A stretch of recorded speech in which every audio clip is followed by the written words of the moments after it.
Hi ഒരു ഇന്നത്തെ video നമ്മൾ ചെയ്യാൻ പോകുന്നത് ഇല്ലുസ്ട്രേറ്ററിൽ തന്നെ കുറച്ച് ബേസിക് കാര്യങ്ങളാണ്.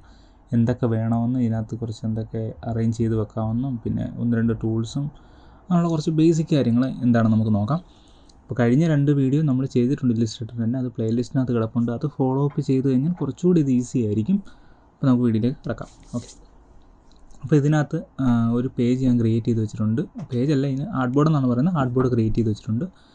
അപ്പോൾ ഇതിനകത്ത് കുറച്ച് അതുപോലെ തന്നെ കുറച്ച് പാനലുകളുണ്ട്. ഈ പാനലുകൾ വിൻഡോയ്ക്കകത്തു നിന്നാണ് നമ്മൾ ഓണാക്കി കൊടുക്കേണ്ടത്. അപ്പോൾ ഇതിനകത്ത് ട്രാൻസ്ഫോം ഉണ്ട്, അലൈൻ ഉണ്ട്, പാത്ത് ഫൈൻഡർ ഉണ്ട്, പ്രോപ്പർട്ടീസ്, ലേയേഴ്സ്, കളേഴ്സ്.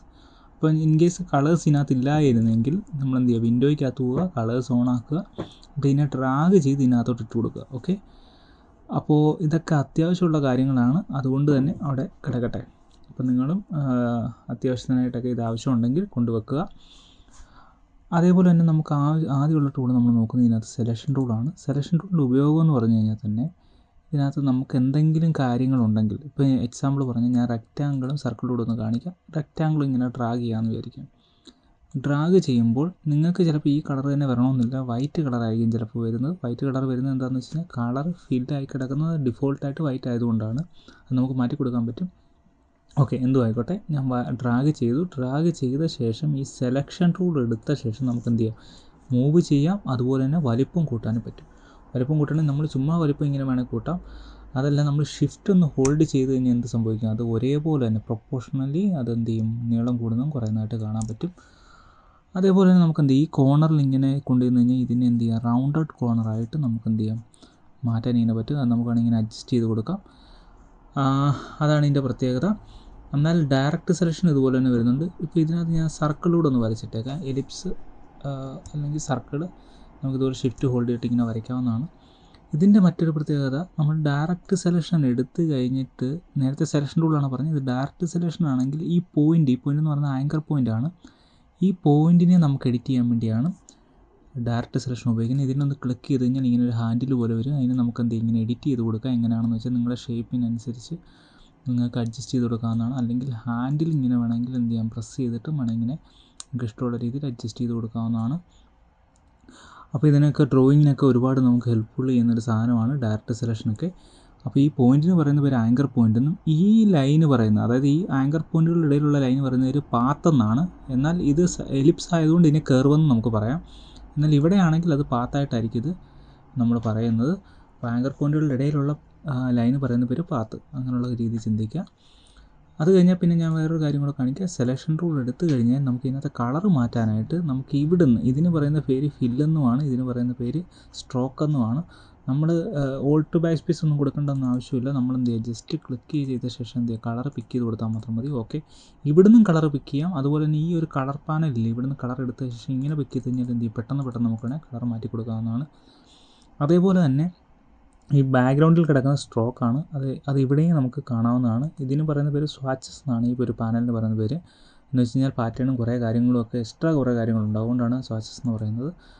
അപ്പോൾ ഇങ്ങനെ നമുക്ക് എന്ത് ചെയ്യാം, കളറുകൾ വേണമെങ്കിൽ എങ്ങനെ പിക്ക് കൊടുക്കാം. ഇതിൻ്റെ അളവിനെയൊക്കെ വേണമെങ്കിൽ എന്ത് ചെയ്യാം, സ്ട്രോക്ക് എത്ര വലിപ്പം വേണമെന്ന് ആഡ് ചെയ്ത് കൊടുക്കാം.